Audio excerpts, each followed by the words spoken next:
बिस्मिल्लाहिर्रहमानिर्रहीम। अस्सलातु वस्सलामु अलैका या सय्यदी या रसूल अल्लाह व अला आलिका व अस्हाबिका या खातमुन नबिय्यीन।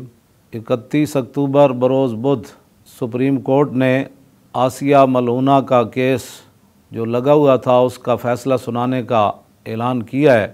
आसिया मलूना वो बदनसीब औरत है जिसने नबी अलैहिस्सलातु वस्सलाम के मुतल्लिक़ ऐसे नाज़ेबा कलिमात कहे हैं कि कोई भी मुसलमान ना वो कलिमात अपने कलम से लिख सकता है ना अपनी ज़ुबान से बयान कर सकता है।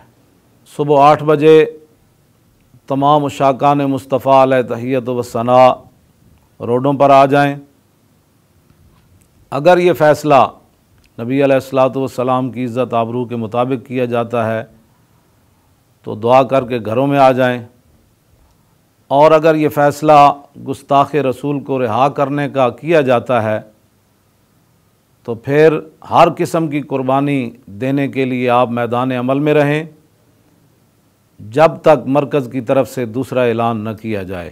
लब्बैक लब्बैक लब्बैक या रसूल अल्लाह, लब्बैक लब्बैक लब्बैक या रसूल अल्लाह।